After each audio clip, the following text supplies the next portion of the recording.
Salut les amis, aujourd'hui on fait un tour d'horizon des différentes actus qu'il y a dans la sphère IA. Donc vidéo assez spéciale aujourd'hui les gars, restez jusqu'à la fin. Il y a de grosses informations qui vont être distillées, décortiquées dans cette vidéo les gars, let's go. Salut chers amis, j'espère que vous allez bien, j'espère que c'est la forme de votre côté. Bienvenue sur la chaîne Dozit Tech, ici on parle IA. Le but de cette chaîne c'est de vous offrir toutes les ressources nécessaires pour maîtriser l'intelligence artificielle. Si tu kiffes l'intelligence artificielle, si tu aimes l'intelligence artificielle, tu es tombé sur la bonne chaîne, donc n'hésite pas à t'abonner et à activer la cloche de notification pour être au courant à chaque fois qu'on poste une vidéo. Avant d'entrer dans le vif du sujet, j'aimerais vous annoncer que j'ai lancé ma newsletter, le lien il est en barre de description, donc n'hésitez pas à aller vous abonner si vous avez envie d'avoir en exclusivité des tutos, des astuces IA, donc n'hésitez pas à aller vous abonner. Donc on va rentrer dans le vif du sujet, on va commencer déjà par le GPT-4, je pense que vous l'avez déjà sur votre écran. Donc il y a voilà cette fameuse capture d'écran qui a fait quasiment je pense le tour du monde, énormément de personnes en parlent dans la sphère IA actuellement. Prochainement il y aura donc ces deux fonctionnalités qui seront disponibles au sein de ChatGPT. Le GPT-4 va subir des mises à jour, donc vous avez donc ici un upload many type of document, donc vous pouvez uploader plusieurs types de documents donc sur une session de chat de ChatGPT, que ce soit un PDF, des datasets par exemple, que ce soit des fichiers CSV, des documents, des docs, donc pratiquement tout type de documents vous pouvez les uploader donc sur une session de chat sur ChatGPT. En plus de ça, vous aurez l'opportunité donc d'utiliser le browsing, le advanced data analysis et le DALL-E sans switcher.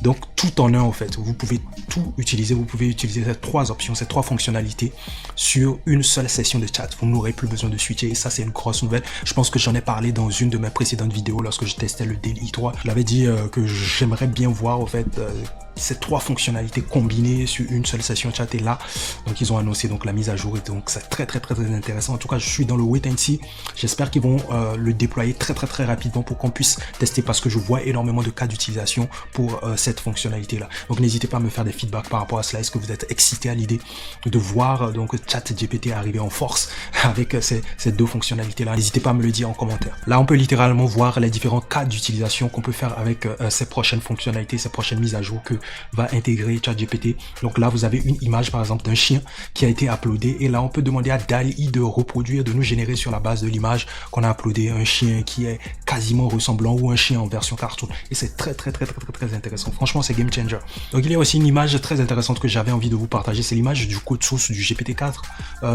Voilà, ça a été partagé sur un tweet aujourd'hui lorsque je checkais un peu les infos. Dans ce code source on remarque donc la présence d'un GPT-4 Magic Create. Donc certains spéculent autour de ça, comme quoi ce serait éventuellement peut-être un code, le code d'une fonction qui gérerait éventuellement le format vidéo, le format audio par exemple. Donc on ne sait pas réellement à quoi cela sert, à quoi la présence de ce GPT-4 Magic Create sert. Donc énormément de personnes spéculent autour de ça. Lorsque j'aurai un peu plus d'informations, je vous ferai une vidéo spéciale là-dessus, mais en tout cas je vais investiguer de ce côté là pour voir donc réellement de quoi il s'agit. Il faut aussi noter aussi que dans cette capture d'écran de la mise à jour du GPT-4, vous allez constater qu'il n'y a pas la partie plugin qui est intégrée.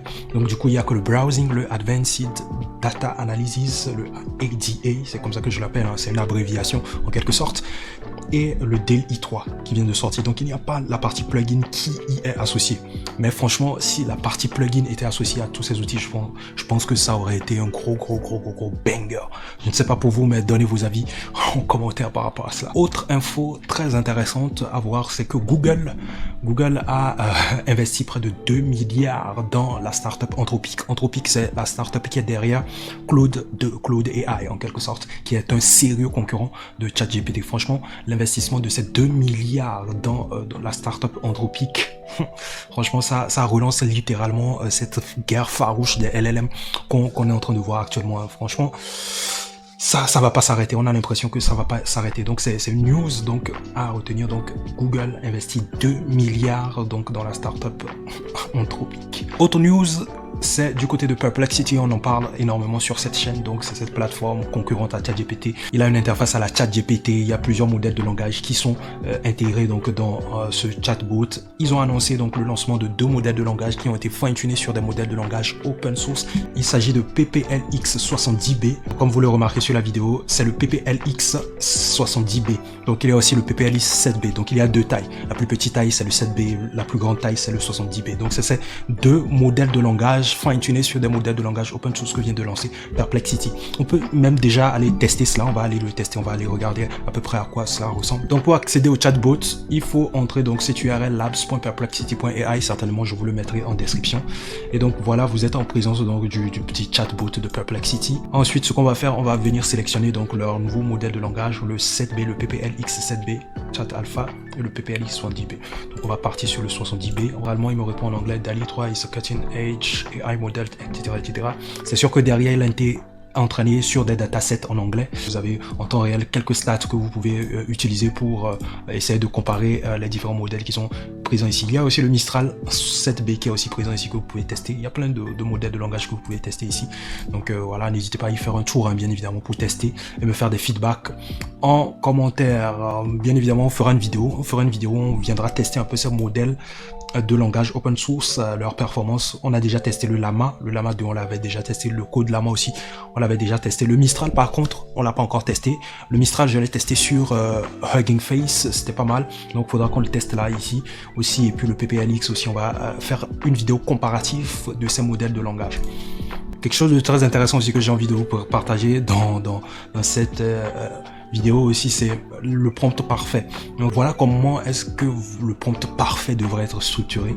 Déjà dans un premier temps, on a une partie persona. Le persona, c'est en quelque sorte voilà un personnage que vous lui attribuez. Vous lui dites, ok, par exemple, tu es le meilleur développeur de tous les temps, par exemple. Et ensuite, vous lui indiquez le contexte. Donc il y a un contexte que vous lui indiquez là, tac, ici. Et après, il y a aussi cette notion de tâche. Tâche ici, donc vous lui dites écris un message, par exemple. Un message, ça peut être le format. Le format ici, c'est un message. Donc to share in group, chat with interested friends, ça c'est aussi un contexte. Donc vous lui soumettez. Donc vous pouvez mixer à peu près ces différentes parties là. Et ensuite vous avez donc the message should outline. Donc ça c'est la partie exemple, par exemple. Vous pouvez lui donner un exemple.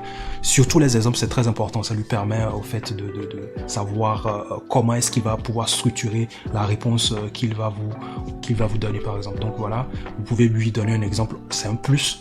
Et puis ensuite, use motivational and empathic language. Donc là, c'est le ton. Vous pouvez lui demander, voilà, le ton c'est très important. Vous pouvez lui préciser sous quel ton vous voulez avoir le résultat. Tout ça, si vous l'agencez très bien, vous pouvez l'injecter, l'intégrer dans la partie Custom Instruction et vous aurez un chat GPT super puissant qui va arriver à réaliser vos tâches. Donc voilà ce que j'avais envie de partager avec vous. Donc, on va aussi parler d'Amazon Ads. Amazon Ads qui a intégré aussi des fonctionnalités IA en son sein.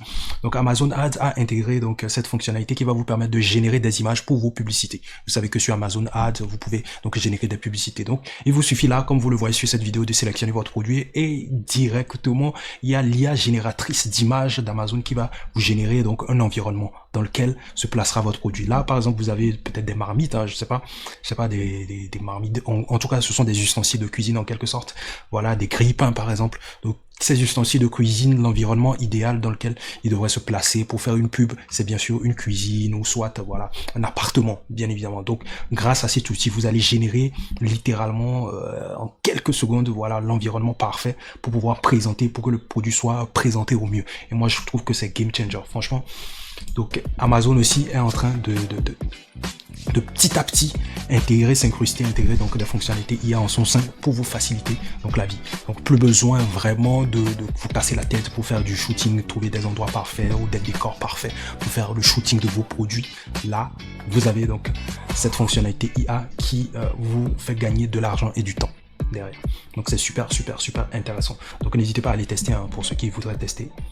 On va aussi parler de Motorola qui a lancé donc la semaine passée voilà un téléphone totalement alimenté par l'intelligence artificielle. Je pense que c'est l'un de leurs premiers téléphones alimentés par l'intelligence artificielle, doté d'intelligence artificielle bien évidemment. Donc Motorola peut-être est en train de faire quelque part son comeback dans le monde de la téléphonie. C'est vrai que ça fait un moment qu'on n'a plus entendu parler de Motorola, mais ils arrivent avec un téléphone qui a un design assez particulier. Vous pouvez le mettre dans n'importe quel espace, vous pouvez le switcher, le transformer par exemple en montre par exemple, comme vous le voyez sur la vidéo. C'est ultra intéressant. Donc vous pouvez le plier, le mettre dans n'importe quelle position, le mettre dans c'est portable en fait, c'est portable, vous pouvez l'emporter avec vous n'importe où. Ce qui est intéressant, c'est que ça fond littéralement dans le décor, vous pouvez le faire fondre dans le décor et c'est super intéressant. Je sais pas, mais littéralement moi je me vois pas forcément l'acheter.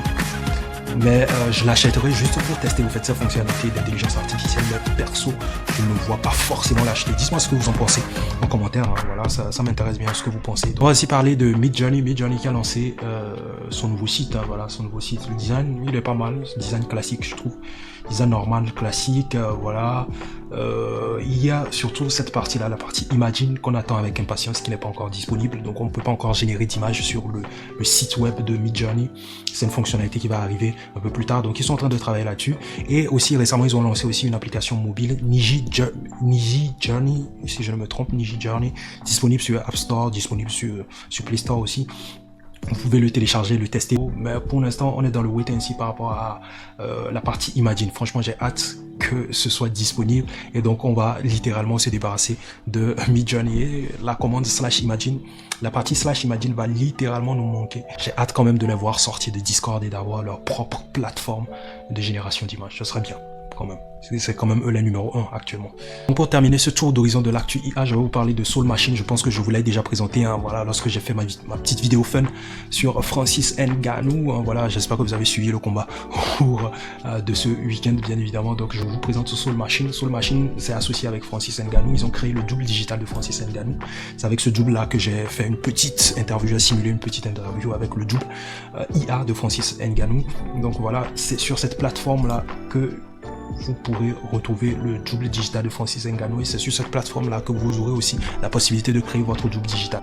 J'ai pas encore testé la création des doubles digitaux sur cette plateforme. Ils ont apparemment plusieurs types d'outils pour créer votre double, par exemple, mais c'est sur abonnement. Par exemple, celui-là, le studio basique, il est à $39, celui-là à $199, $399. J'hésite quand même à rentrer là-dedans. Bien sûr, vous avez une partie free trial, donc vous pouvez tester gratuitement pendant voilà, une certaine durée, je sais pas combien de temps, mais de toute façon je vous laisserai le lien en description. Je pense que d'autres personnes ont déjà fouiné, ont déjà pu voir voilà à quoi cela ressemblait. Et puis pour revenir sur mon interaction avec la doublure de Francis Ngannou, bon, pour parler avec lui, il faut aller dans Talk to Francis. Voilà, donc quand vous faites Talk to Francis, vous faites Agree, ensuite vous faites Talk to Digital Francis. Ensuite, il vous renvoie sur ce lien que je vous ai partagé dans ma précédente vidéo. Et ensuite, il va se mettre à parler. Mais on va tout de suite lui dire d'arrêter parce que c'est pas ce qui nous importe. Côté design, je trouve que c'est réaliste, hein, quand même. Côté texture de peau, donc ils ont fait le max pour qu'il le ressemble, hein, donc en tout cas il le ressemble. Côté voix, il n'y a rien à dire, ils ont réussi à cloner la voix. Et le petit bémol, c'est côté français. Je pense qu'ils n'ont pas suffisamment entraîné sur la langue française. Donc quand je lui parlais français, donc son français était quasi incompréhensible. J'espère qu'ils vont certainement très rapidement l'améliorer. Donc voilà tout pour aujourd'hui. Merci les gars d'être restés jusqu'à la fin de ce tour d'horizon de l'actu IA. N'hésitez pas à vous abonner à la newsletter qui est en description. Et moi, je vous retrouve tout simplement à la prochaine. Prenez soin de vous. Peace out.